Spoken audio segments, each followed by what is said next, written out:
अगर किसी भी बिजनेस को एग्जीक्यूट करना है तो सबसे पहला स्टेप एक बिजनेस एग्जीक्यूशन में वो क्या होना चाहिए? सर, इसमें सबसे पहले तो हमें देखना चाहिए कि बिजनेस की स्केलेबिलिटी क्या है और जो पर्सन उसको स्टार्ट करना चाहता है वो बिजनेस को लेके क्या माइंडसेट लेके चल रहा है कि उसने उसको किस लेवल तक पहुंचाना है अपने आइडिया को, या वो क्या टर्नओवर एक्सपेक्ट कर रहा है अपने बिजनेस से। कई लोगों को तो यही क्लैरिटी नहीं हो पाती कि सब्सिडी कितनी अमाउंट पे आनी है।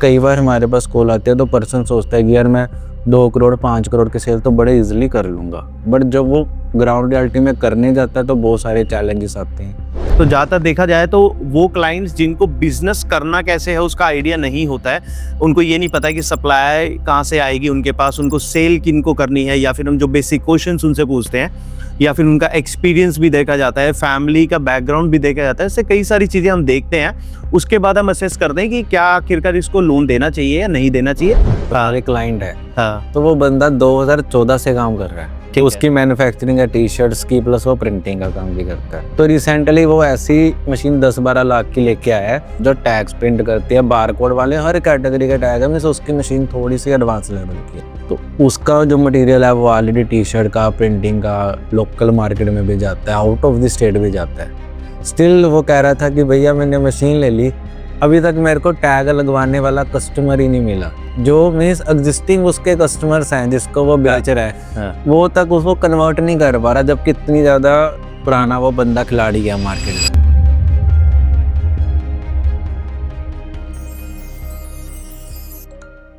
नमस्कार दोस्तों, स्वागत है आपका बैंकेट ऑन की पहली पॉडकास्ट सीरीज में जिसका नाम है बिजनेस माइंडसेट। और इस पॉडकास्ट सीरीज में हम बात करेंगे उन बिजनेस आइडियाज के बारे में जो कि एग्जीक्यूट नहीं हो पाते हैं, जिसमें मेनली 2 तरह की प्रॉब्लम्स आती हैं। एक प्रॉब्लम आती है फंडिंग की, तो दूसरी आती है गवर्नमेंट की सपोर्ट की। तो इस बिजनेस पॉडकास्ट सीरीज में आपकी मदद करेंगे आपके बिजनेस आइडिया को एग्जीक्यूट करने में। और इस बिजनेस आइडिया को एग्जीक्यूट करने के लिए हमारे साथ आज जुड़े हैं सीए आशीष सिंगला जी। तो सबसे पहले तो आशीष सर, आपका स्वागत है बैंकेट ऑन के इस पॉडकास्ट सीरीज में जिसका नाम है बिजनेस माइंडसेट, और मैं सभी व्यूअर्स की तरफ से आपका जो है वेलकम करता हूं। Thank you sir. तो सबसे पहले तो मैं जनता की तरफ से आपका शुक्रिया करता हूँ, क्योंकि जो आपने ये इनिशिएटिव लिया है कि लोगों तक ये नॉलेज पहुँचे कि एक बिजनेस आइडिया को एग्जीक्यूट कराने में गवर्नमेंट और बैंक की क्या सपोर्ट है, वो काफ़ी अप्रिशिएबल है। और इस पॉडकास्ट में हम कोशिश करेंगे ज़्यादा से ज़्यादा कि हम लोगों के माइंडसेट की तरफ जा सके और समझ सके कि उनके माइंड में क्या क्वेश्चंस रहते हैं जो अनआंसरेबल रहते हैं, जिसकी वजह से वो अपने बिजनेस को स्टार्ट नहीं कर पाते। सबसे पहले तो सर मैं आपसे एक सवाल पूछना चाहता हूं कि अगर कोई भी अगर बिजनेस स्टार्ट करना चाहता है तो सबसे पहले उनके दिमाग में एक बिजनेस आइडिया होता है। अब वो बिजनेस आइडिया हो सकता है कोई मैन्युफैक्चरिंग यूनिट लगाने का हो, या फिर हो सकता है कोई सर्विस सेक्टर में काम करने का हो। अब देखिए, जैसे कई सारे बिजनेस आइडियाज हैं जो कि अभी काफी पॉपुलर हैं। जैसे अगर हम बात करें कि कोई न्यू रेस्टोरेंट अगर किसी को सेटअप करना है, जैसे कि फ्रेंचाइजी बिजनेस बहुत ज्यादा पॉपुलर हो चुका है। अगर हम बात करें ड्रॉप शिपिंग बिजनेस की, तो वो भी बहुत ज्यादा पॉपुलर हो चुका है। ई कॉमर्स के बिजनेसेस काफी पॉपुलर हो चुके हैं। तो सबसे पहला अगर किसी भी बिजनेस को एग्जीक्यूट करना है तो सबसे पहला स्टेप एक बिजनेस एग्जीक्यूशन में वो क्या होना चाहिए? सर, इसमें सबसे पहले तो हमें देखना चाहिए कि बिजनेस की स्केलेबिलिटी क्या है और जो पर्सन उसको स्टार्ट करना चाहता है वो बिजनेस को लेके क्या माइंडसेट लेके चल रहा है कि उसने उसको किस लेवल तक पहुंचाना है अपने आइडिया को, या वो क्या टर्नओवर एक्सपेक्ट कर रहा है अपने बिजनेस से, और उस बिजनेस में उसकी कैपिटल इन्वेस्टमेंट क्या है और उसको कितनी का वर्किंग कैपिटल रिक्वायरमेंट है। सपोजिंगली अगर किसी ने मैन्युफैक्चरिंग प्लांट लगाना है तो उसमें फिक्स्ड कैपिटल इन्वेस्टमेंट बहुत ज़्यादा रहती है।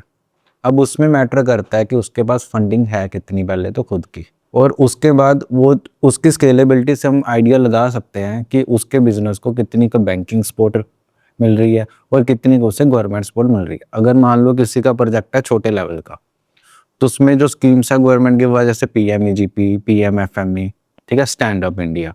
बट मान लो कि अगर किसी ने सोचा कि भी मेरा बिजनेस 20 करोड़ 50 करोड़ आने वाले साल में टर्नओवर अचीव करेगा, तो उस केस में जैसे वो स्टार्टअप इंडिया की तरफ जा सकता है। तो पहले तो एक एंटरप्रेन्योर को खुद क्लैरिटी होनी चाहिए कि वो बिजनेस जो है वो किस इंटेंशन से कर रहा है और किस लेवल के पे उसको लेके जाना चाहता है। ठीक है। अब सर इसको हम कैसे एक्चुअल में कैलकुलेट किया जाए कि अगर मैं मान लीजिए कोई भी एक बिजनेस स्टार्ट करने का सोचता हूँ कि मैंने सोचा है कि एक मुझे मैन्युफैक्चरिंग प्लांट लगाना है, लेट्स से फूड प्रोसेसिंग का कोई मुझे प्लांट लगाना है, फ्रूट्स को ड्राई करके एंड देन उसको जो है मार्केट में मुझे प्रोडक्ट रोल ऑन करना है, तो मैं कैसे पता करूं कि एक्चुअल में मेरा जो बिजनेस है वो कितना स्केल हो सकता है? तो सर उसमें पहले तो उसे देखना चाहिए कि उसका बिजनेस मॉडल क्या है, कि वो रिटेल मॉडल में जाना चाहता है, होलसेल मॉडल में जाना चाहता है, या वो उसने कुछ ऐसे तरीके से मैन्युफैक्चरिंग कर रहा है ड्राई फ्रूट्स की, मे बी क्वालिटी वाइज हो सकता है, या वो ई कॉमर्स पोर्टल जैसे आप कह रहे हो उसके थ्रू सेल करना चाहता है जिसमें स्केलेबिलिटी है ज़्यादा, और उसकी मैन्युफैक्चरिंग कैपेसिटी खुद की क्या है। सपोजिंगली उसने मशीन से 2 लगाई हैं जिसमें उसको पता है कि भी मेरी एनुअल टर्नओवर 4-5 करोड़ से ऊपर नहीं जाने वाली, तो उस सिनेरियो में जो स्कीम्स है वो लिमिटेड हो जाती हैं क्योंकि उसका स्केल कोई ज़्यादा बड़ा नहीं है। अगर वो कोई बंदा 4-5 करोड़ की सेल एक्सपेक्ट कर रहा है अपने बिजनेस से, तो उसकी जो इन्वेस्टमेंट है वो 20 लाख 30 लाख हायर 50 लाख तक जा सकते हैं, इसके ऊपर तो नहीं करेगा वो। तो उस केस में जैसे स्कीम्स पीएमएफएमई उसके लिए अप्रिशिएबल रहेगी, बेस्ट रहेगी, क्योंकि उसमें 35 लाख तक की इन्वेस्टमेंट पे गवर्नमेंट सब्सिडी दे रहा है, 10.5 लाख 35% सब्सिडी है। तो अगर किसी का प्रोजेक्ट 30 to 35 लाख का है तो उसको 10 लाख की सब्सिडी मिल जाती है, तो उसकी इन्वेस्टमेंट कम हो जाएगी उसके। तो ये गवर्नमेंट जो है अपफ्रंट हमें सब्सिडी देती है? सर इसमें पहले तो पर्सन को बैंक फिल्टर आउट करना चाहिए पहले तो, कि वो किस बैंक की तरफ जा रहा है और बैंक उसे कितना लोन प्रोवाइड कर रहा है। अगर मैं हाइपोथेटिकली चलूँ, मान लो उसका ड्राई फ्रूट का प्लांट है, वो देख रहा है कि मेरी 30 लाख की कैपिटल इन्वेस्टमेंट है और उसे 10-20 लाख रुपया चाहिए अपनी वर्किंग कैपिटल के लिए, जो उससे अर्ली सर्कल चलाना है, जिसमें उसने वेजेस पे करनी है, रेंटल निकालना है, ठीक है। तो फर्स्ट तो हम सजेस्ट ही नहीं करते कि आप जो रेंटल कॉस्ट है या कोई एडवर्टीजमेंट कॉस्ट है उसको बैंक के लोन से मैट करें, क्योंकि वो आपको बेनिफिट करेगा, वो लॉन्ग रन में कर सकता है, बट वो कहीं ना कहीं आपके वर्किंग कैपिटल साइकिल को खराब कर सकता है। तो हम अपने क्लाइंट्स को भी यही सजेस्ट करते हैं कि अगर आपने बैंक से लोन लेना है तो आप एसेट के लिए तो लो, बट अगर आप वर्किंग कैपिटल के लिए सोच रहे हो तो वो ज़्यादा से ज़्यादा या तो रॉ मटेरियल के लिए हो, या वो आपका जो डेटर्स का साइकिल है जितने टाइम में वो आपको पे कर रहे हैं सिर्फ उसको मैच करने के लिए हो, जो आपके रेकरिंग एक्सपेंसेस हैं, रेंट, वेजेस, है ना, उसमें उसका प्रपोर्शन ज़्यादा नहीं जाना चाहिए। अभी मान लो कि उसकी कैपिटल इन्वेस्टमेंट है 30 लाख, 20 लाख वो कह रहा है कि मेरे को रॉ मटेरियल इन सब में लगेगा, तो टोटल प्रोजेक्ट है 50 लाख का। अब पीएमएफएमई स्कीम क्या कहती है कि जो तो आपकी कैपिटल इन्वेस्टमेंट है उसमें हम 10% का मार्जिन लेंगे, ठीक है जी, और जो आपका वर्किंग कैपिटल है तो उसमें लेंगे हम 20% का मार्जिन, ठीक है जी।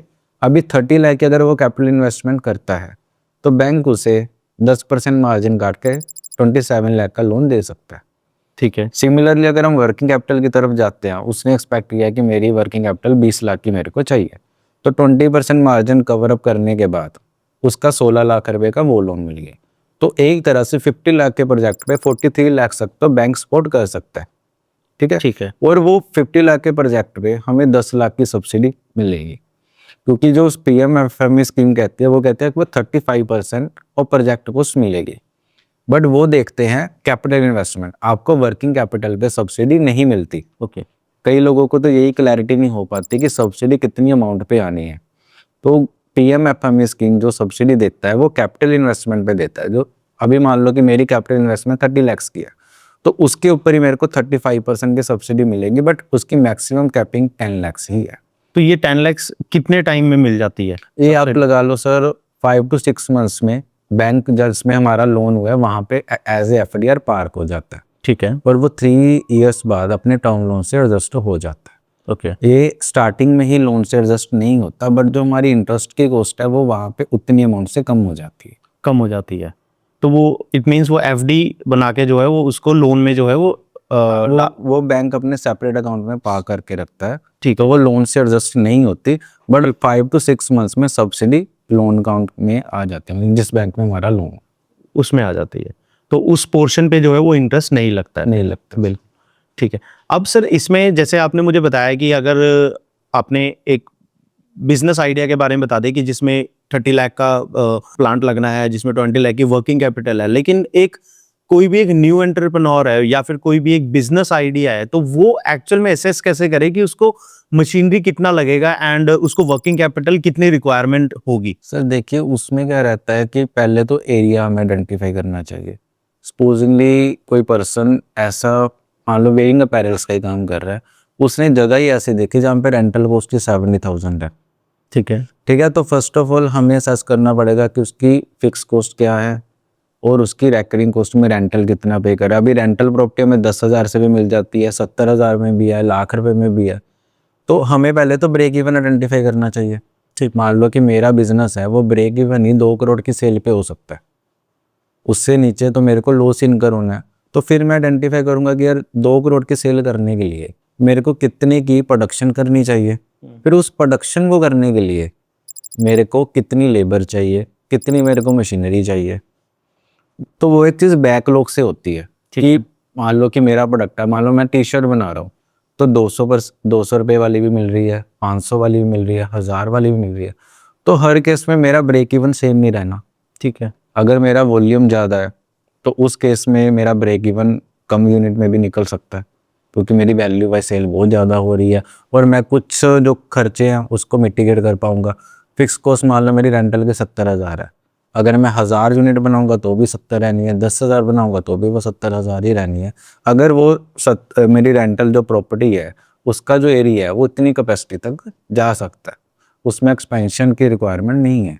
तो ब्रेक इवन जो है पहले तो पर्सन को वही आइडेंटिफाई करना चाहिए, उसके बिना तो क्या है कि वो कैलकुलेशन कर ही नहीं सकता। और सेकंड सिनेरियो जो है कि उसको जब ये चीज़ें आइडेंटिफाई करनी है ना, तो उसको थोड़ा ऑप्टिमिस्टिक भी होना चाहिए। बिकॉज कई बार हमारे पास कॉल आती है तो पर्सन सोचता है कि यार मैं 2 करोड़ 5 करोड़ की सेल तो बड़े इजीली कर लूँगा, बट जब वो ग्राउंड रियलिटी में करने जाता है तो बहुत सारे चैलेंजेस आते हैं, मार्केटिंग चैलेंजेस, फिर वो जिनको सेल करता है वहाँ से उसे पेमेंट आ रही है या नहीं आ रही, उसका वर्किंग कैपिटल साइकिल स्टक तो नहीं हो गया। फिर उसमें जीएसटी कंप्लाइंसेस और ये सब चीज़ें भी मैटर करती हैं। मान लो कि अगर मैं 30 लाख का ही मशीन ले रहा हूँ तो जीएसटी रेट 12% 18% रहता है, तो 4 से 5 लाख रुपए तो उसका एक बार के लिए जीएसटी में स्टक हो गया, जो वो सेल करके धीरे धीरे निकाल लेगा। तो वो उसकी वर्किंग कैपिटल भी कहीं ना कहीं हैम्पर कर देता है।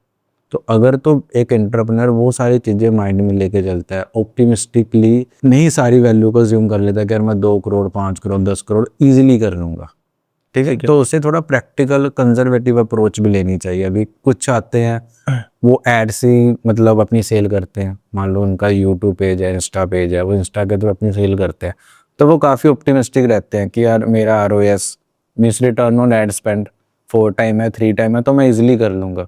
बट ज़रूरी नहीं है, क्योंकि उसके पीछे आपकी मार्केटिंग टीम ये सब लगी हुई है। तो अगर वो सेल नहीं हो पाती तो उसका बिजनेस एक तरह से बैक एंड पे चला गया। और अभी क्या है कि जब नेक्स्ट मंथ की वर्किंग आएगी उसने उस लॉस को भी कवर अप करना है जो उसका एड स्पेंड हुआ, प्लस नए को भी करना है। तो अगर कोई नया एंटरप्रेन्योर है उसे पहले तो अपना 4 से 5 मंथ का जो है वर्किंग कैपिटल अपने पास रखना ही चाहिए, और उसको वो ज्यूम करके चलना चाहिए कि अगर ये अनप्रोडक्टिव निकलता है, मान लो मेरा बिजनेस नहीं उसके रिजल्ट दे रहा है, स्केल नहीं हो पाता है। हाँ, तो बट बैंक का जो पैसा है वो इस चक्कर में खराब ना हो। जो मेरा बैंक का पैसा है, जब मेरा गवर्नमेंट मेरे को सपोर्ट करे, वो प्रोडक्टिव नेचर में लगना चाहिए, मीन्स उसमें कंटीजेंसी नहीं होनी चाहिए। ठीक है। तो हम भी यही सुजेस्ट करते हैं कि अगर आप बैंक के पास भी जा रहे हो तो कोशिश करो ज़्यादा से ज़्यादा या तो मशीनरी लो, क्योंकि वो कहीं ना कहीं आपको बेनिफिट करेगी आपकी प्रोडक्शन बढ़ाने में, स्केल करने में। अभी हमारे पास आते हैं, जैसे आपने बोला रेस्टोरेंट खोलना, अभी रेस्टोरेंट में क्या है कि हाईली जो नेचर के एसेट होते हैं बैंक को पसंद ही नहीं आते, या बैंक उसे फाइनेंस करने में अपने आप को सेफ फील नहीं करता। मान लो फर्नीचर है, इलेक्ट्रिक फिटिंग है, अब कस्टमर के एंगल से या एंटरप्रेन्योर के एंगल से वो चीज़ उसकी इन्वेस्टमेंट है कि भाई सर मेरी इलेक्ट्रिक फिटिंग की 2 लाख की आ रही है, मेरा 3-4 लाख रुपए तो एज ए लैंडलॉर्ड को सिक्योरिटी चला गया, ठीक है जी, फिर मेरा फर्नीचर इतने का आ रहा है, ठीक है, मेरी मशीनरी इतने की है।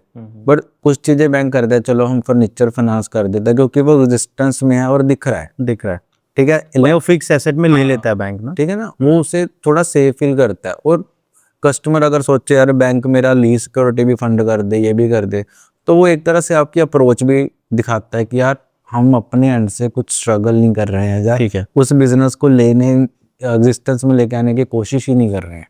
और कल को इन एनी मान लो वो मेरा बिजनेस फेल होता है तो एक तरह से मेरे को प्रॉपर सेटबैक लगेगा। बट अगर मान लो मैंने लीज सिक्योरिटी खुद भरी हुई है, मेरे पास 4-5 महीनों का रेंटल भी पड़ा है, ठीक है, मैं 2-3 महीनों की स्टाफ सैलरी भी निकाल सकता हूँ, तो मेरे बिजनेस के सक्सेस होने के चांसेस बहुत ज़्यादा बढ़ जाते हैं।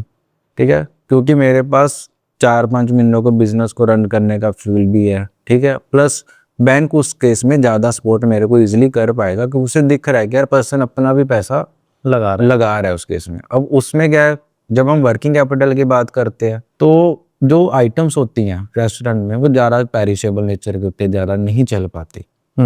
ठीक है, एक एंटरप्रेन्योर का कहना ठीक रहता है कि सर मेरे को तो वर्किंग कैपिटल चाहिए कि मैंने स्टाफ सैलरी देनी है, रेंटल निकालना है, ठीक है, और बिजली के खर्चे, ये सब कम्युनिकेशन। बट एक बैंकर के एंड से सोचोगे तो वो चीज़ों के अगेंस्ट वो लोन नहीं दे सकता। क्यों नहीं दे सकता? क्योंकि सर उसमें एसेट बैक नहीं है।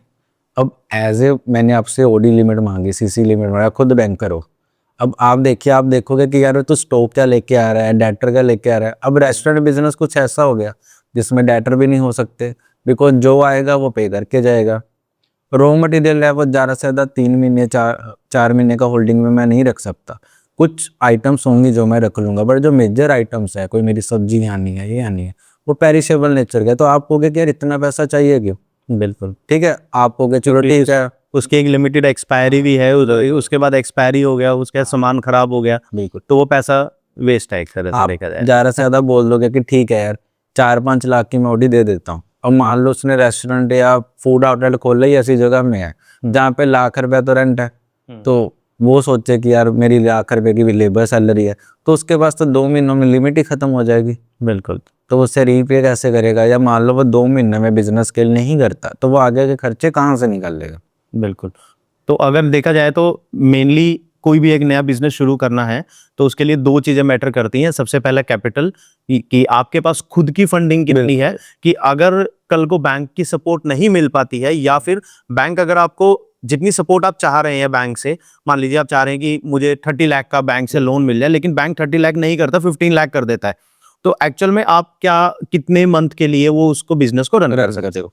सेकंड चीज आपने बताई है कि आपके जो बिजनेस में फिक्स्ड जो आपके एक्सपेंडिचर है, चाहे वो आपके रेंट है, चाहे वो आपका इलेक्ट्रिसिटी का बिल है, चाहे वो स्टाफ की सैलरीज है, वो कितना हायर साइड है।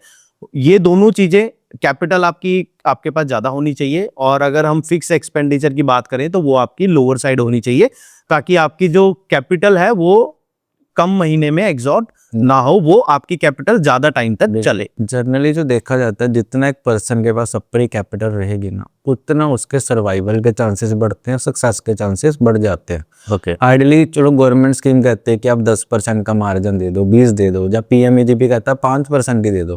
ठीक है, बट उस 5% के मार्जिन से आप एक बार एसेट ले आओगे, चलो बैंक की गाइडेंस भी इसमें आप कोई भी कंफ्लिक्ट नहीं आ रहा, जब आप उसको मैट कर रहे हो कि पीएमईजीपी बोल रहा है कि मैं 5% मार्जिन से लोन ले लूँ, बैंक दे भी रहा है, बट एक बार आपने लोन ले लिया, बट उसके बाद सर्वाइवल, बिल्कुल। उसके लिए तो आपको पैसा चाहिए ना। तो आइडियली पर्सन को क्या करना चाहिए, एटलीस्ट 30-40% पैसा तो खुद का लगाना चाहिए। आप एसेट चाहे आप 5% बैंक कह रहा है, गवर्नमेंट कह रही है, ठीक है, 10% कह रहे हैं, वो आप एक बार के लिए चलो फाइनेंस करा लो, बट आप वर्किंग कैपिटल में अगर आप 5 लाख बैंक से ले रहे हो तो 5 से 10 लाख रुपए आप खुद का भी रख के चलो, ताकि वो जो बिजनेस चल रहा है, गवर्नमेंट का भी यही इंटेंशन है। अभी हम जैसे पीएमएफएमई की बात कर रहे थे, वो वर्किंग कैपिटल पे सब्सिडी क्यों नहीं दे रहा? इसलिए नहीं दे रहा कि वो पर्सन का है, कि वो हमने तो उसको सपोर्ट कर दिया कि भी उसने एसेट लेने थे, भाई हमने 10% मार्जिन लेके उसको एसेट भी दे दिए, प्लस उसके ऊपर 30% की 35% की सब्सिडी भी दे दी। बिल्कुल। ठीक है, बट बिजनेस को रन करने के लिए पर्सन वो भूल जाते हैं कि यार मेरे को डेली भी तो चलाना है, उस केस में मैं क्या करूँगा। अभी रेस्टोरेंट भी आता है, उसको एडवर्टीजमेंट कॉस्ट करनी पड़ती है आज की डेट में, वो कहते हैं सर हमारा 1-2 लाख तो एडवर्टीजमेंट में लग जाएगा, बट उसके केस में अगर आप बैंक से डिमांड करोगे वो नहीं दे पाएगा, उससे लगे कल को ये नहीं चला, तो मन में डर के बैंकर के भी आता ही है ना। गवर्नमेंट ने सिर्फ हमें जो सब्सिडीज दी हैं वो एक बिजनेस को प्रमोट करने के लिए दी है, अल्टीमेट लोन देने वाला बैंक है। बिल्कुल। काफी क्लाइंट्स को यही क्लियर नहीं हो पाता कि जो पीएमईजीपी, पीएमएफएम या स्टैंड अप स्कीम है वो गवर्नमेंट का इनिशिएटिव है, अल्टीमेटली लोन तो बैंकर देगा ना, एक बैंक नहीं देना है। तो वो उस चीज में मिक्सअप कर देते हैं कि यार पीएमईजीपी स्कीम है तो लोन मिलना ही मिलना है। ऐसा मैंने देखा भी एक्चुअल में, कि जैसे हमारे पास इतने सारे क्लाइंट्स आते हैं तो अगर कोई भी पीएमईजीपी या पीएमएफएमई या फिर मुद्रा स्कीम में भी अगर कोई लोन के लिए एप्लीकेशन फिल करता है ना, तो उसको ये लगता है कि ये गवर्नमेंट दे रही है, आप नहीं दे रहे हो, तो वो हमें पॉइंट आउट करता है कि आप बैंक करो, आप मुझे मना कर रहे हो, आप कैसे मना कर रहे हो। तो एक्चुअल में वो ये चीज समझ नहीं पाते हैं कि हम मतलब कहीं ना कहीं हमें वो चीज श्योरिटी नहीं है कि वो एक अच्छे से बिजनेस रन पर कर पाएंगे, क्योंकि जो आपने चीजें बताई यही चीजें हम भी जो है बेसिकली एक बेसिक इंटरव्यू हम हर किसी क्लाइंट से करते हैं जब भी कोई भी हमसे लोन लेने आता है। तो ज्यादातर देखा जाए तो वो क्लाइंट्स जिनको बिजनेस करना कैसे है उसका आइडिया नहीं होता है, उनको ये नहीं पता कि सप्लाई कहाँ से आएगी उनके पास, उनको सेल किनको करनी है, या फिर हम जो बेसिक क्वेश्चंस उनसे पूछते हैं, या फिर उनका एक्सपीरियंस भी देखा जाता है, फैमिली का बैकग्राउंड भी देखा जाता है। ऐसे कई सारी चीजें हम देखते हैं, उसके बाद हम असेस करते हैं कि क्या आखिरकार इसको लोन देना चाहिए या नहीं देना चाहिए। तो एक्चुअल में देखा जाए तो 70% मैंने देखा है कि 70% क्लाइंट्स जो है वहीं पे फेल हो जाते हैं। बिल्कुल, क्योंकि वो बिजनेस क्लैरिटी नहीं लेके आ पाता। अभी हमारे पास भी कॉल्स आते हैं कि सर हमने ब्रिक मैन्युफैक्चरिंग का प्लान लगाना है, ठीक है, या हमने ऑयल एक्सपेलर लगानी है, ठीक है, ऑयल मिल से हमने मस्टर्ड ऑयल बनाना है, ठीक है। तो उसमें क्या चैलेंज है, अगर उनसे पूछो कि भाई तेरी मशीनरी कितने की आनी है, सर वो तो पता करना है। और कई बार वो किसी सप्लायर के पास चले जाते हैं, उससे कोटेशन ले आते हैं, और वो मार्केट रिसर्च करते ही नहीं है कि यार मार्केट में क्या ट्रेंड है, या ये मशीन मेरे को कितनी प्रोडक्टिविटी दे सकती है, मैं कहाँ कहाँ इसे सेल कर सकता हूँ। या वो सोच लेते हैं कि यार मैंने मान लो ऑयल एक्सपेलर है, मैंने मस्टर्ड ऑयल बनाना है, मैंने एक मशीन लगा दी। अब वो मशीन मान लो कि मेरे को 1 करोड़ का टर्नओवर दे रही है, तो पर्सन सोच लेता है कि यार 1 करोड़ का टर्नओवर है, मशीन मेरी बैंक ने सपोर्ट कर दी है, ठीक है, रनिंग निकाल के मेरे को 24-50 60 हज़ार, जब वो 1 लाख पर मंथ बच रहा है, वो मेरा सर्वाइवल में या मेरे घर के लिए काम आएगा। बट वो ये चीज़ नहीं सोचता कि यार 1 करोड़ की मैंने मैन्युफैक्चरिंग कर ली, उससे मैं बेचूंगा। वो सप्लायर आइडेंटिफाई नहीं करता, वो इतने ज़्यादा ऑप्टिमिस्टिक हो जाते हैं, यार मैंने ब्रिक मैन्युफैक्चरिंग लगा दी, मेरी ब्रिक्स तो बिक ही जाएंगी, या मैंने ऑयल प्रोड्यूस कर लिया, वो तो दुकान वाले ले ही लेंगे। चलो इन एनी केस मान लो उन्होंने ले लिया, तो उसके बाद मैटर ये भी तो करता है कि हमें पेमेंट आ रही है, कितने साइकिल में आ रही है, क्या मेरा कन्वर्जन पीरियड है वर्किंग कैपिटल साइकिल का, वो ये सब इग्नोर कर देते हैं। तो हाल केस में क्या है कि पिछले अगर 2 साल के ट्रेंड में देख के बैंकर ज्यादा डरने ही लग गया कि यार गवर्नमेंट की स्कीम में मैं फाइनेंस कर दूं, कल को इसका बिजनेस ना चला तो। एक बिजनेस की वायबिलिटी कस्टमर अपने एंड से बता रहा है, एंटरप्रेन्योर अपने एंड से बता रहा है, बट एक बैंकर का रोल उसमें इसलिए ज्यादा मैटर करता है। बिल्कुल। तो आप भी बताइए कि आप पहले क्या क्या चीजें फिर देखते हो। अगर मैं as a from banker point of view बताऊं कि अगर किसी को एक बिजनेस स्टार्टअप करना है, तो एक मैं एग्जांपल आपको देता हूं। जैसे अभी कुछ टाइम पहले मेरे पास एक क्लाइंट आया जिसका एक पास्ट में एक्सपीरियंस क्या था कि उसने ग्रेजुएशन एंड पोस्ट ग्रेजुएशन उसने कॉफी मैन्युफैक्चरिंग जो होती है, कॉफी के जो सीड्स होते हैं, जो कॉफी बीन्स होती हैं, उसको मतलब उसको फ्लेवर्स देकर जो है वो आगे कॉफी बीन्स मतलब बनाता है। एंड उसका मतलब प्रोजेक्ट ये था कि कॉफी बीन्स को इंपोर्ट करके, चाहे इंडिया से या बाहर से, उसको इंपोर्ट करके एक पर्टिकुलर फ्लेवर देकर वो जो है आगे फर्दर रेस्टोरेंट या कॉफी शॉप्स में उसको डिलीवर करना था। तो ये उसका एक बिजनेस मॉड्यूल था। तो जब मैंने उसे इंटरव्यू किया तो वहां पे मुझे ये पता लगा कि सबसे पहले मुझे ये जानना जरूरी था कि क्या उसका इस फील्ड में प्रायर एक्सपीरियंस है या नहीं है। तो सबसे पहले मतलब बीइंग अ बैंकर मैं ये पूछता हूँ कि आपका इस फील्ड में प्रायर एक्सपीरियंस क्या है। चलो ठीक है, मैंने जब उससे पता किया तो मुझे पता लगा उसको प्रायर एक्सपीरियंस भी है, लेकिन उसका रिसर्च पार्ट मुझे कहीं ना कहीं वीक लगा उसमें। कि मैंने उसे सवाल किया कि आप ये कॉफी बीन्स आप किसको बेचोगे, क्योंकि अगर हम मार्केट में देखें तो सीसीडी भी है, बरिस्टा भी है, ऐसे कई सारे बड़ी बड़ी चेन्स हैं जहाँ पे अगर आप भी कहीं पे जाओ या मैं भी कहीं पे जाऊं तो शायद से मैं भी इसी बड़ी चेन्स में जाऊंगा, वहीं पे कॉफी पीने जाऊंगा। तो मैंने उससे सवाल किया कि क्या आप उन पर्टिकुलर रेस्टोरेंट्स को या इतनी बड़ी चेन्स को अगर आप कॉफी बीन्स आप दे सकते हो, क्या आपकी वो कॉफी बीन उनसे ज्यादा मतलब ज्यादा बेटर क्वालिटी है, जब क्या प्रीमियम क्वालिटी की है, क्या आप उनकी कॉस्ट आप मतलब जो उसको मैच कर पाओगे या नहीं कर पाओगे। तो ये सारे मेरे उनसे सवाल थे। तो मुझे कहीं ना कहीं वो लगा कि जैसे थोड़ा सा वो उस चीज में रिसर्च पार्ट में वीक है। तो बीइंग अ बैंकर मतलब अगर मैं अपनी परसेप्शन बताऊं तो मैंने उसको सिंपल सा यही बोला कि आप जो है एक बार मार्केट रिसर्च करके आओ, देन आप मेरे पास आओ। तो वो क्लाइंट इतना अच्छा था कि वो मार्केट में गया, वो ऑलमोस्ट मुझे लगता है 12 से 15 दिन उसने लगाए एंड वो पूरा अच्छे से वहां पे समझ के आया।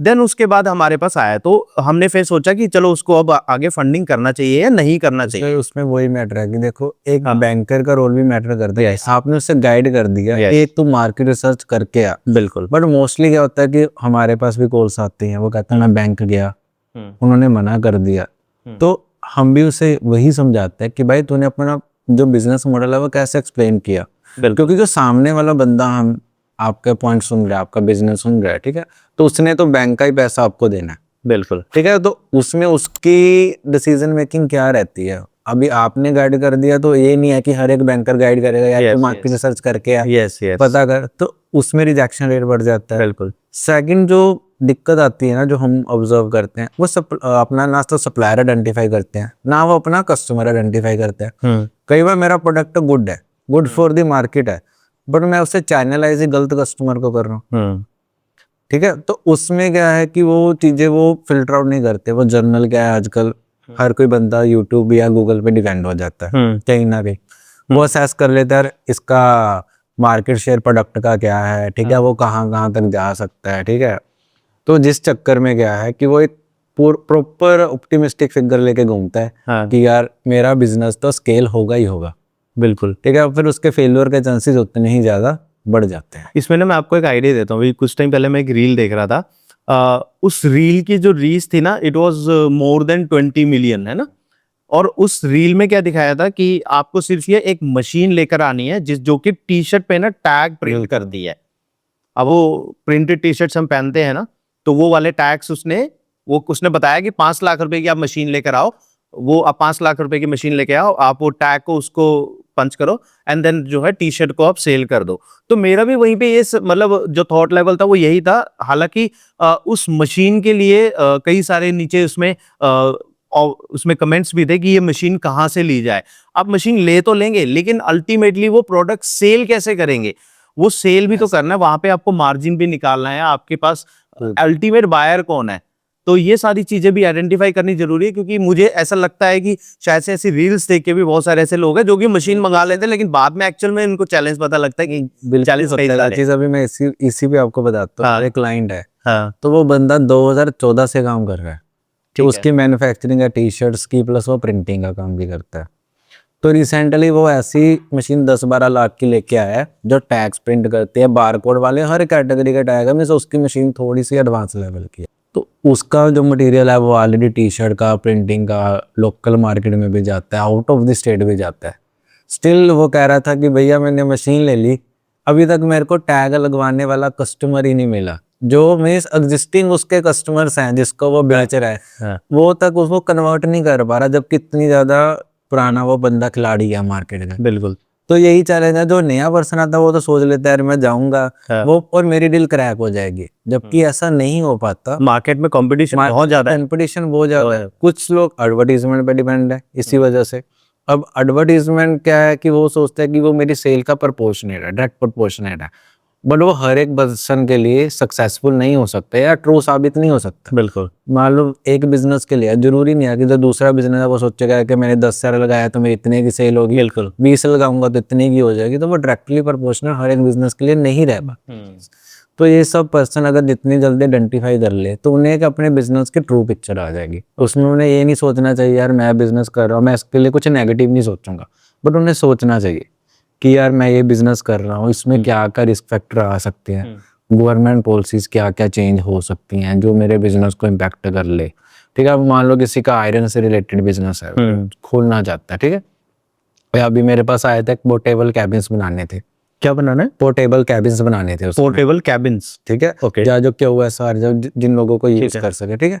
अभी उसमें क्या है कि लोहा ये सब यूज होना है। अब मान लो कि उसने तो सोच लिया यार कि मेरा इतने का लोहा आएगा, मैं इतने की सेल करूंगा, बट मान लो कि पीछे इम्पोर्ट ड्यूटी बढ़ जाती है, लोहा महंगा हो गया, और कुछ रेट तो डेली फ्लक्चुएट कर देते हैं। बट मैं तो नहीं कस्टमर को डेली बोल सकता कि यार आज लोहे का रेट ये है, आज मैं आपको इतने का कैबिन दूंगा, आज इतना है तो मैं इतने का। तो मेरे को एक पहले ही उसमें रिस्क असेस करके एक मार्जिन ऐड ऑन करना पड़ेगा, और उसमें मेरे को लॉस का भी सोचना पड़ेगा। अभी रिसेंटली आपको पता है कि जो टेक्सटाइल है, वेयरिंग अपैरल्स है, ठीक है, उसमें क्या था, 1000 रुपये से ऊपर 12% का रेट था, 1000 रुपये से नीचे 5% का रेट था। 1000 रुपए प्रोडक्ट कॉस्ट, प्रोडक्ट, अच्छा प्रोडक्ट सेल प्राइस है, जो सेल प्राइस है, अगर अगर 1000 रुपये से ऊपर का है हाँ। तो उसके ऊपर जीएसटी लगता था 12%। ओके वही अगर 1000 से नीचे है तो लगता था 5%। ओके रिसेंटली चेंज क्या होगा कि अगर 2500 रुपये से नीचे गए तो लगेगा 5%, ओके 2500 से ऊपर है तो लगेगा 18%। अब जिन लोगों का तो लो वैल्यू का काम था वो तो खुश है, वो तो खुश है। जिन लोगों का हायर वैल्यू का काम था अब वो ऐसा तो नहीं कर सकते कि यार मैं रिटेल कस्टमर को बेच रहा हूँ, मेरा जीएसटी 6% से बढ़ गया और मैं उसके मार्कअप में पूरा 6 का 6 ऐड कर दूंगा। तो कहीं ना कि हमें सुनने को मिला सर हमारा तो प्रॉफिट मार्जिन ही गिर गया, किसी का 6 से एक्चुअल में गिरा जो ऑनलाइन बेचता था, किसी ने 2-3% कवर अप कर लिया। बट वो चैलेंजेस को मिटिगेट करने के लिए या मैट करने के लिए बंदे को ऑलरेडी पहले ही तैयार रहना चाहिए। वहां पे कैपिटल उसको काम आती है। हाँ वहाँ पे उसकी कैपिटल उसे काम आएगी। वो बैंक के पास नहीं जाएगा सर मेरा 6% जीएसटी बढ़ गया, मान लो मेरी 10 लाख की सेल है, मेरा 60,000 का तो नुकसान ही होना शुरू हो गया मंथ का, हाँ कि मेरे को पैसा चाहिए। तो उसमें उसी को देखना पड़ेगा कि क्या करना है कैसे करना है। तो गवर्नमेंट की टैक्सेशन का भी इसमें रोल आता है कि वो आपको कितना इम्पैक्ट कर सकती है, कैसे कर सकती है। ओके आशीष सर, मतलब एक सवाल है कि अभी इस वीडियो को कई सारे व्यूअर्स अभी देख रहे हैं, तो अगर किसी के भी माइंड में एक बिजनेस आइडिया है तो मुझे लगता है कि वहां पे उसको सपोर्ट की जरूरत मतलब महसूस होती है, हर किसी को होती है। तो उस जगह आप कैसे हेल्प कर सकते हैं, क्योंकि मुझे लगता है आप एक बिल्कुल परफेक्ट हैं उस चीज के लिए, किसी को हेल्प करने के लिए। सबसे पहले तो पूछता है कि पर्सन का नेचर ऑफ बिजनेस क्या है और वो उस बिजनेस को लेके कितना का अग्रेसिव है या प्रॉपरली थोड़ी रिसर्च करके चल रहा है। क्योंकि हम तो उसे इनिशियल स्टेज में एक बार गाइड कर देंगे, ठीक है। अल्टीमेटली जो डेली चैलेंजेस है बिजनेस को रन करने के वो तो उसी मैट करने हैं। तो आप इनिशियली कैसे आप उनकी हेल्प कर सकते हैं? हम समझते हैं कि पहले उसने क्या काम करना है। मान लो मेरे पास ही लोकल पर्सन आया, ठीक है, उसने बोला कि सर मैंने मस्टर्ड ऑयल का काम करना है, ठीक है, तो मेरे को लोन मिल जाएगा। अभी जर्नल स्कीम क्या कहते हैं, बैंक कहता है आपको 75% हम फंड करेंगे, 25% का मार्जिन आपने लेना है, ठीक है। ठीक है। बट जब हमने सुना कि यार उसका ऑयल का काम है, हाँ यार ये तो पीएमएफएमई स्कीम में जा सकता है, ठीक है। अभी उसका बेनिफिट क्या हुआ, एक तो जो मार्जिन है जो उसे 25% देना था वो 10 पे आ वो गया। 10 पे आ गया। उसे 10 लाख की सब्सिडी भी 4 से 5 महीने बाद मिल गई, ठीक है। ठीक है, उसे ये भी बेनिफिट हो गया, 10 लाख वहां भी मिल गया और बैंक ने भी उसे हाई सपोर्ट कर दिया, ठीक है। तो और जनरली बैंक भी क्या है कि फूड एग्रो को सपोर्ट करता है। जैसे आपका बैंक है वो जनरल रेट जो अगर 10% है फूड में वो 8.5 8.75 ही रह जाता है, बिल्कुल। ठीक है। वो कई बार बैंक को भी उस चीज़ की क्लैरिटी नहीं आ पाती या कस्टमर को नहीं पता कि यार वो स्कीम के लिए एलिजिबल है या नहीं है, बिल्कुल। ठीक है। तो उस सिनेरियो में क्या है कि हमने पहले देखा कि यार इसका पीएमएफएमई में जा सकता है, उसे सब्सिडी भी मिलेगी। फिर देखा कि यार बैंक के कोई ना कोई फूड सर्कुलर होगा, फूड एंड एग्रो का, तो उसमें उसको आरओआई भी कम मिल गया। सेकंड, प्रोसेसिंग में भी उसको 50 पैसे की वेवर मिल गई। तो कहीं ना कहीं उसको हमने ना करके भी उसके प्रोजेक्ट में जहाँ पे गवर्नमेंट की 10 लाख की सपोर्ट मिल गई, आरओआई में उसको 30 लाख के लोन पे 1.5% का कंसेशन मिल गया, 50,000 रुपया उसने वहाँ बचा लिया, उसी तरह 50 पैसे उसने प्रोसेसिंग में बचा लिया, तो उसे 11 लाख का एक्सपोर्ट मिल गया। वो काफी बड़ा अमाउंट है अगर देखा जाए, 11 लाख। छोटे प्रोजेक्ट के लिए 30 लाख में उसको अगर 11 लाख का सपोर्ट मिल गया तो आप देखो उसके लिए वो 1 साल का वर्किंग कैपिटल पहले ही मेट हो गया। बिल्कुल। ठीक है, तो हम पहले आइडेंटिफाई करते हैं। अभी कई बार हमारे पास कॉल आती है कि ठीक है कि हमने ये नया प्लान शुरू करना है, ठीक है, अभी किसी ने कार डिटेलिंग का काम करना था, ठीक है, तो वो पर्सन की हम पहले कास्ट भी पूछते हैं क्योंकि गवर्नमेंट की जो स्कीम्स है वो कास्ट में भी वेरी करती है। एससी कास्ट या ओबीसी कास्ट के लिए सब्सिडी अमाउंट ज़्यादा रहती है, अलग अलग है, जर्नल के लिए कम रहती है। हाँ। फिर सेकंड हम पूछते हैं कि भी वो क्या करता है, उसका क्या प्रायर एक्सपीरियंस है, कि हमें ये भी पता चले कि एक बिजनेस के उसके सक्सेस के चांसेस कितने हैं। फिर अगर हम पूछते हैं कि फैमिली में क्या है, मान लो कि वो कह रहा है कि मेरी वाइफ के नाम पे भी ये प्रोजेक्ट शुरू हो सकता है, तो वाइफ के नाम पे भी ज़्यादा सब्सिडीज है। बिल्कुल। तो पर्सन क्या है कि तो वो एक रिसर्च खुद भी कराते हैं कि यार गवर्नमेंट मेरे को पीएमईजीपी स्कीम दे रही है, बट उस स्कीम का मैक्सिमम यूटिलाइजेशन या मैक्सिमम बेनिफिट कैसे उठाना है, हम उसमें उसको फिर गाइड कर देते हैं कि यार ठीक है कि हमने उसका प्रोजेक्ट समझा।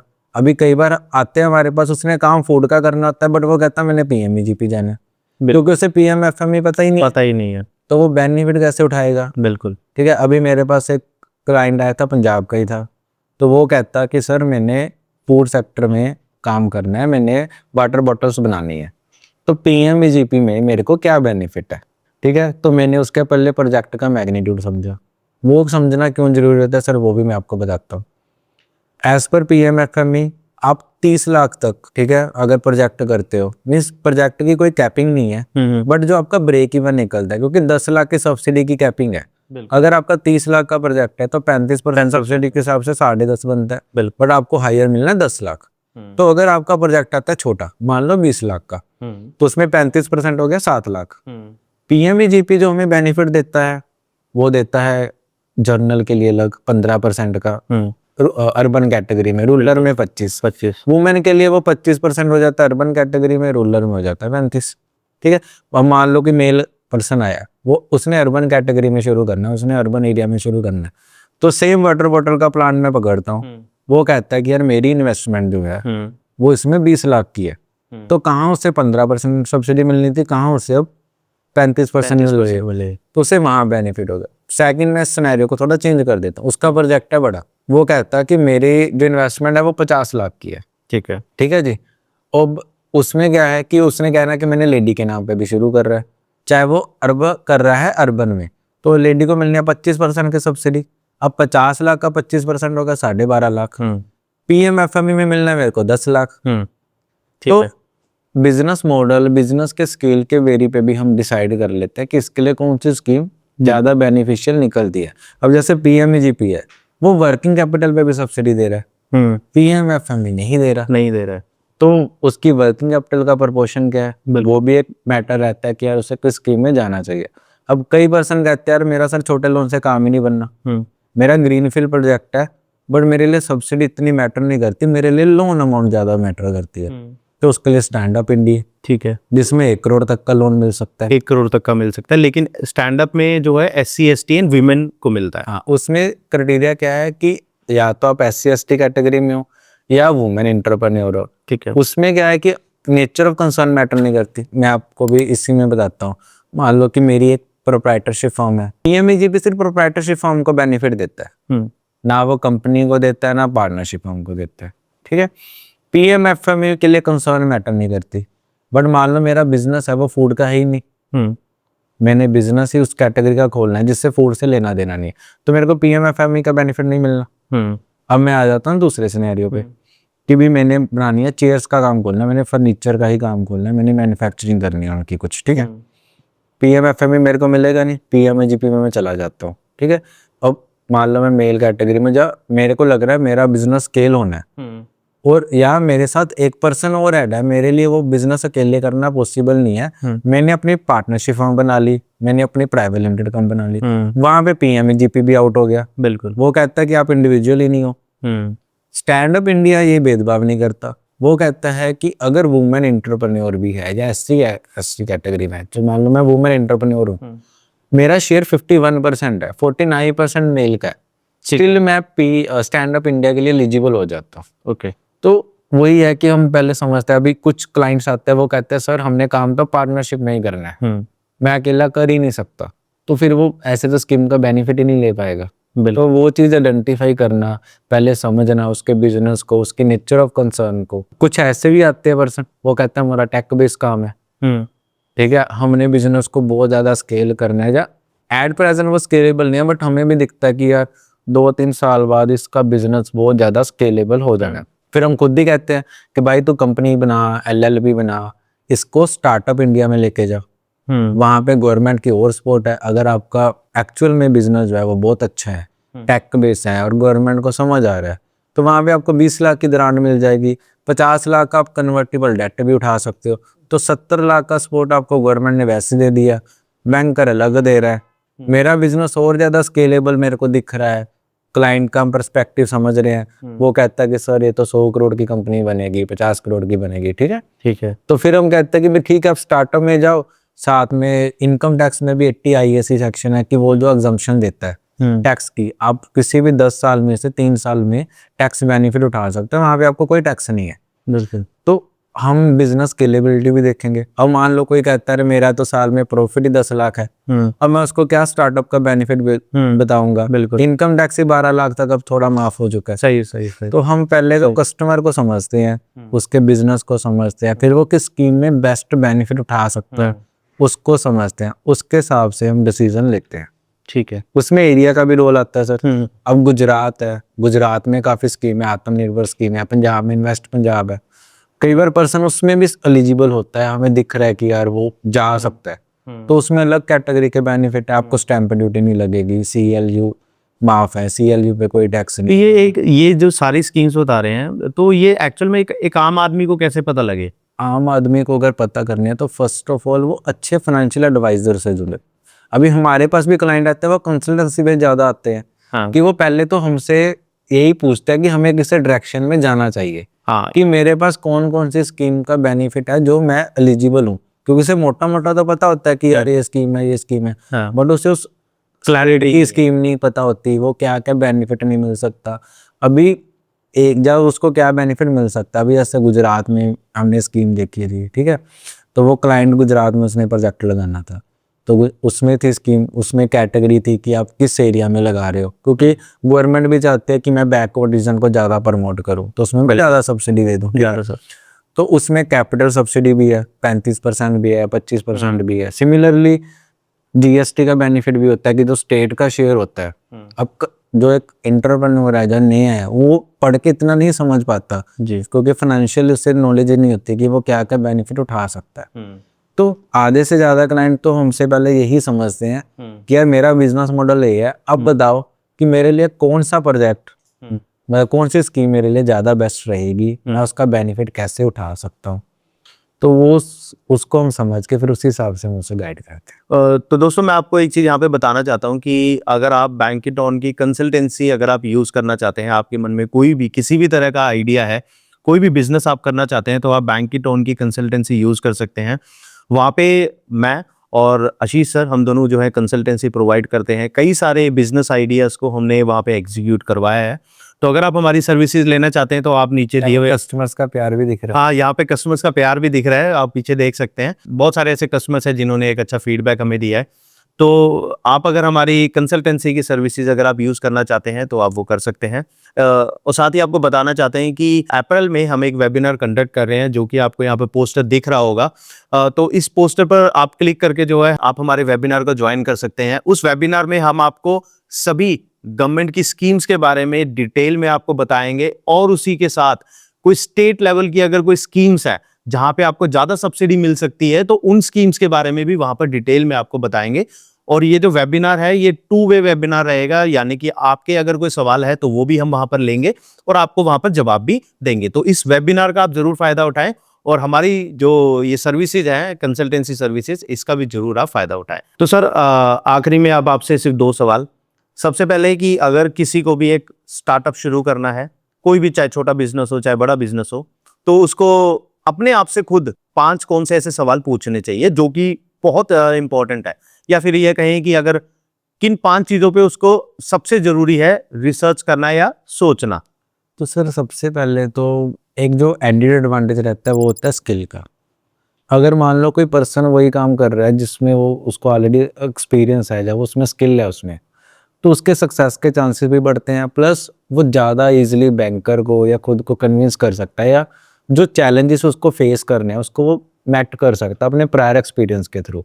तो एक अगर उसके पास स्किल हो तो ज़्यादा मैटर करती है बिजनेस को सक्सेस होने में, ठीक है। क्योंकि कई बार होता है कि हम उस बिजनेस से पुराना कोई एक्सपीरियंस रहता नहीं है, या हमें उस बिजनेस की नॉलेज नहीं है, बट हम उस बिजनेस में घुस जाते हैं, ठीक है। अभी मैंने देखा किसी ने सैलून शुरू कर लिया, तो उसने कहा कि मेरा काम थोड़ी ना, मैंने तो स्टाफ रखना ही है, ठीक है। बट कई बार बिजनेस का डाउन फेज भी आता है, मे भी उसे स्टाफ को निकालना भी पड़ सकता है कुछ को, या बिजनेस स्केल हो जाता है बट वो नया स्टाफ नहीं रख सकता। अगर उसे वो काम आता होता तो वो कहीं ना कहीं उस चीज को थोड़ा कोप अप कर लेता है या मैट कर लेता है। मतलब अपनी जो स्किल है उसमें ही बिजनेस शुरू करना चाहिए, वो बेस्ट रहता है, जरूरी नहीं है, बट एक एडेड एडवांटेज रहता है। और एक एज ए बैंकर आप भी सेफ फील करोगे कि यार इसको, हाँ, इसका चीज का एक्सपीरियंस, यस, ठीक है।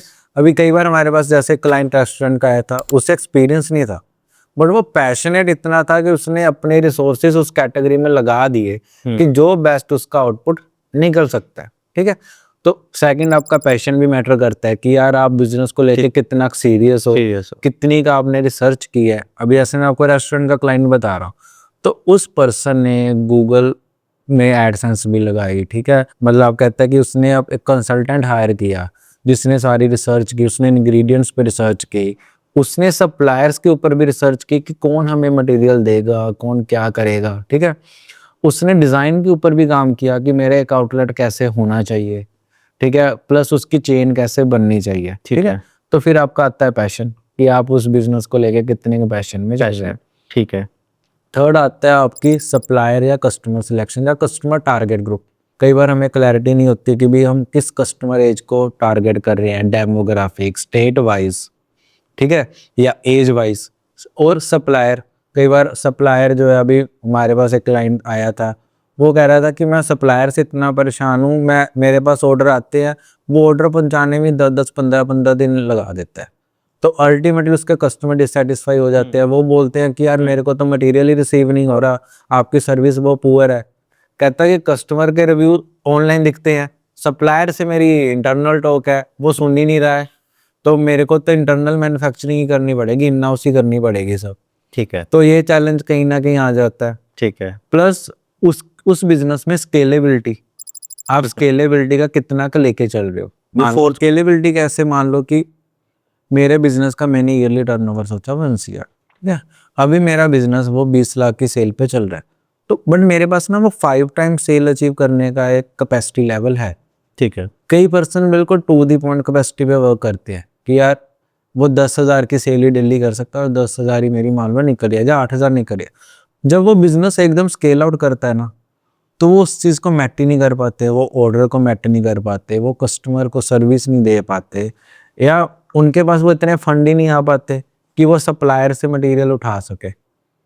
तो उस केस में ना हमारे बिजनेस में अगर 2 या 3 टाइम स्केलेबिलिटी जो है ना, वो प्रेजेंट में होनी चाहिए कि अगर मान लो किसी के कारण से मेरा बिजनेस एक्सपैंड होता है, ठीक है, जब मान लो मेरे को बड़ा ऑर्डर आ गया, तो एकदम से मेरे लिए शिफ्ट करना या कैपेसिटी बढ़ाना बड़ा टफ हो जाता है। तो अल्टीमेटली क्लाइंट चला जाता है। स्केलेबिलिटी मैटर करती है। सेकंड मेरी खुद, फिफ्थ पॉइंट मेरा खुद की कैपिटल। खुद की कैपिटल। ठीक है, हम मान के चलते हैं कि जो पर्सन 30% 50% अपना पैसा लगा रहा है ना, वो उसके लिए काम करना उतना ईजी है। और एक बिजनेस के लिए ना पैसा फ्यूल है उसका, और कहीं ना एक एंटरप्रेन्योर को टेंशन फ्री भी रखता है। हमारे पास आते हैं क्वारीज, वो पर्सन टेंशन में सिर्फ बिजनेस के ही रहते हैं, फंडिंग की रहते हैं कि यार मैं इसलिए सक्सेस नहीं कर पा रहा क्योंकि मेरे को फंडिंग नहीं मिल रही। ठीक है। ठीक है, अब अगर उसे फंडिंग नहीं मिलेगी, वो कहेगा कि मैं स्केल नहीं कर पाता, मैं बढ़ा नहीं पाता। बट कहीं ना कहीं हम देखते हैं कि वो या तो उसके पास पहले भी फंडिंग होती है, वो अपने पर्सनल और बिजनेस एक्सपेंडिचर में डिफ्रेंशिएट ही नहीं कर पाता, या बिजनेसमैन ऑप्टिमिस्टिक तो होता ही है, उसने देखा यार 2 महीने मेरा बिजनेस बड़ा चला, वो क्या है, गाड़ी ले आएगा। अगर छोटी गाड़ी है बड़ी ले आएगा, नहीं है तो फिर एक गाड़ी ले आएगा, घर खरीद लेगा। तो अल्टीमेटली ना धीरे धीरे करके उसका जो बिजनेस का पैसा वो उसके पर्सनल यूज में ज्यादा लगना शुरू हो जाता है, वो एक, और उसे वो पता नहीं चलता। बट जब बिजनेस को हल्का सा सेटबैक लगता है, वो देखता है कि यार मेरी सेल कम हो रही है और पैसा क्यों नहीं है, फिर वो देखता है कि यार ये चीज आ गई, वो चीज आ गई, तो अननेसेसरी ना वो खर्चे बढ़ा लेते हैं अपने। तो हमारा मानना ये है कि जब हम क्लाइंट को सजेस्ट करते हैं कि अगर आपका बिजनेस अच्छा चल रहा है ना, तो 1-1.5 साल आप उस पेस पे चलने दो, बट उसके पैसे को आप मिस यूटिलाइज ना करो, या पर्सनल जो आपका लाइफस्टाइल है ना, उसको एकदम से इतना अपग्रेड मत कर लो कि वो कहीं ना कहीं जब आपका बिजनेस को कोई प्रॉब्लम आती है तो देन आपको फिर से फंडिंग की तरफ भागना पड़े। एक जो और पॉइंट इसमें मैटर करता है कि आज के टाइम में ना बैंक्स के साथ साथ NBFC की बहुत ज़्यादा सपोर्ट आ गई है बिजनेस शुरू करने में भी, एड्स में भी आता है, बट वो रहते हैं हायर इंटरेस्ट पे। ठीक है, एक बिजनेस स्टार्ट तो कर लेता है कि यार मेरे को इसने, बट कहीं ना कहीं जब बिजनेस थोड़ा डाउन हो जाता है, उन्हें EMI भरने में दिक्कत होती है, तो वो अल्टीमेटली खराब होने लग जाते हैं। अब वो कहते हैं कि एक EMI बाउंस होगी, कोई बात नहीं, नेक्स्ट टाइम इकट्ठे भर देंगे। वो कर कर कर करके नेक्स्ट मंथ भी नहीं हुआ, चल कोई बात नहीं इकट्ठे, तो वो ना उसके ऊपर प्रेशर पड़ना और शुरू हो जाता है कि वो लोन लेना और अच्छा लोन लेने में भी फर्क होता है।